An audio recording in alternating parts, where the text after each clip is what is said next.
Makšķerēšanai jūrā piemīt kaut kāds neatkārtojams vilinājums. Tā stāsta gan piekrastes iedzīvotāji, gan tā saucamie brīvdienu makšķernieki. Lai veicinātu pieredzes apmaiņu, Latvijas Makšķerēšanas sporta federācija un vēl vairāk atbalstītāji Ventspils novada Jūrkalnē aizvadījuši pirmo šogad tautas klases čempionātu makšķerēšanai jūrā no krasta. Nāks mērīt katru izmēru, jā, tāds ir tas sektors. Tāda ir tā cape. Visu izšķir izloze. Piemēram, šīs ir tādas butas, ko mēs parasti lēžam atpakaļ vienmēr. Jo tā nav buta. Tā nav buta, jā. Bet, teiksim, par cik tās ir sacensības, bet, teiksim, šo jau varētu uzskatīt jau par butu jau. Pagājuši gadu Kolkas mačos kopā ar Eini Asari, Siliņu Eināru, izcīnējām 5. vietu kopā, vai ne? Kur faktiski gandrīz neko nevarēja noķert, vai ne? Bet, kaut ko jau salasījām. Šodien arī kaut kas salasīts, bet, tā vieta nav tā labākā, bet, kāda izlozējam, tāda jau viņi ir. Tā mazā būtu, viņa jau ņem visu, viņa jau tā kā maza sunīša metās virsū uz jebko. Viss, kas tev ir, un līdz ar to, par cik iet arī tā mērīšana, jā, ir šie atļautais šis izmērs. Jā, tātad līdz ar to tūlītās tev ir jāmērī tā mazā butīte, vai tu viņu vari paņemt, vai tu viņu nevari paņemt, bet vispār patiesībā dzīvē arī šo izmēru parasti neviens neņem. Noteiktie 10 kg šogad Jūrkalnē nāca lēni. Vīri uzsver, ka zivis ir ļoti mazas. Tomēr cerība uzvarēt neizpaliek. Krēsls stundās krastā nākot daudz lielākas plekstas. Es sāku ķert, ka tā jūrmā bija galīgi tīra, ka neviena nebija šeit. Ja? Tie bija kaut 20 gadu atpakaļ. Ja? Tā bija Miķeļbāka. Ja? Ķērās drūmi, es teikšu. Ja? Mēs nesām mājās, ja? Pa spainim, pa 10, pa 15 kg zivi, 20 kg, ja? Vairāk ne. Vienreiz lielākais loms man bija pa 40, bet toreiz vēl varēja. Tagad vairs nevar, ja? Bet arī to zivju nav, un makšķernieki līdz ar to ir arī daudz vairāk. No rīta bija švaki. Pie jūras brauci vienmēr regulāri, bet sacensībās pirmo reizi. Visu kaut ko mēģina. Gabaliņi ir un rauda, un vīķe, un garnele, kas cik te nav. Ko tad? Jā. Tās ir vairumā. Bet viņš pie krasta tikai ir. Tālāk nav, viņš tev pie sēkļu uzreiz. Vairāk ziemup sarājiķi, bet Jūrkalnē arī ir būts. Bet tik daudz mazās butītes nav bijis.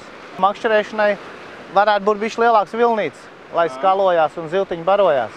Komandas, kur sastāvā ir 2 dalībnieki ar derīgu makšķerēšanas karti, atzīst, ka katram ir savu meistarstiķi. Līdzi paņemts viss nepieciešamais lielākiem un mazākiem viļņiem, dažādas ēsmas. Laiks tiešām lutina, jā, un kompānija laba, apkārt viss ir ļoti draudzīgi. Ir arī pazīstami, kurš no pagājušās reizes, un viss ir baigi forši īstenībā. Suitu sievas no rīta mums nodziedāja dziesmu, jā. Es esmu visus, kas vien Salmo ir organizējis butēm, es visos esmu piedalījies. Arī viņš ir jau 2. gadu. Zivu ir gandrīz tikpat maz kā pagājušo reizi. Mēs esam vienkārši prieka pēc atbraukuši ar Gati. Kā jūs teicu, Gatis ļoti veiksmīgs puisis. Mēs ar Gati kopā bijām Mālandos makšķerēt augustā. Gatis pa 4 dienām izmakšķerēja 1 zivi. Visiem apmēram vienādi ķerās. Mazās butītes ir pila piekraste ar mazām butēm. Pēc tālumā, pēc pirmā sēkļa tālumā tukšums.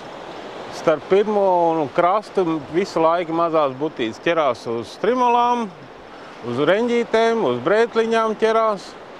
Tas izmērs varētu būt 5 kapeikas lielāks. Pamatā šajā sektorā ir šāds. Šitais ir standarts. Mums ir tādi šķīvīši nolikti, mēs izmēram, ja? Dabiski es viņus parasti laižu vaļā. Šodien nedrīkst, lai nepaliek sausā, ja? Pēc tam atlaidīsim. Noķer 10 butas, 1 buta iet ieskaitē. Apmēram tādā stāvoklī viss ir. Un principā viss šitajā te apkaimē, kur mēs redzam šurpu turpu, viss ir apmēram vienādā statusā iet. Tā mazā būtu, viņa jau ņem visu, viņa jau tā kā maza sunīša metās virsū uz jebko. Viss, kas tev ir, un līdz ar to, par cik iet arī tā mērīšana, jā, ir šie atļautais šis izmērs. Jā, tātad līdz ar to tūlītās tev ir jāmērī tā mazā butīte, vai tu viņu vari paņemt, vai tu viņu nevari paņemt, bet vispār patiesībā dzīvē arī šo izmēru parasti neviens neņem. Dienas vidū tā ziva, viņa nav aktīva. Aktīva ir rīta, pašā rītā un ar tumsas iestāšanos būtu paliek aktīvi. Vakarā, kad būs tās vēršanās, tad arī jāpievērš uzmanību zivju izmēriem, lai neviens nedara neko nelikumīgi. Es pievēršu uzmanību gan āķiem, gan aprīkojumam. Skatos arī, kāda attieksme ir. Šogad tā kā ir viena diena, kad viss notiek un tiesneši ir daudz un viss tiek kontrolēts, tad mēs izdomājam arī piedalīties. Mēs cerējām, ka tā būs pa dienu, jo pa nakti notiek viss kaut kas un pats zina, ka nevar zināt, kas notiek pa nakti, vai ne? Ir kā kopā esam, bet, visādi gadās. Tieši šogad šokējoši liels skaits zivju konstatēts ar it kā apdegušu plankumainu ādu. Makšķernieki to skaidro lūkā. Man liekas, kad fosfors iet vaļā, tad Baltijas jūrā ir nogremdēts muts savā laikā, ar fosforu. Un man liekas, ka šie plankumi ir fosfora apdegumi, Un, diemžēl, tādu bušu tagad ir ļoti daudz, kādreiz bija mazāk, Tā kā, principā, tam būtu jāpievērš, es domāju, liela uzmanība, Un ir kaut kas jādara, Viss Eiropas līmenī, kā saka, vai kāda fonda jāpiesaist vai kas, bet tā Baltijas jūra ir jāglābī, Jo, ja mēs negribam, lai mūsu bērni vai nekā saka, redz un ēd šādas zivis. Es nezinu, varbūt viņi ir kaitīgi, varbūt nav. Šodien ir sacensības, es viņu ņemu. Dabiski dabā. Ja es ķertu pats brīvā laikā, es viņu neņemšu. Festivāla ietvaros tiek pasniegta balva arī par atraktīvāko makšķerēšanas vietas iekārtojumu, bet labākais lomas šogad Jūrkalnē 12 kg un 88 grami komandai Lielupes Brekši, jeb Rinaldam Vāceram un Aivram Valdekam, makšķerējot no 10 rītā līdz 9 vakarā. Gonda Porniece, Mārtis Putnieks, Kurzemes televīzija.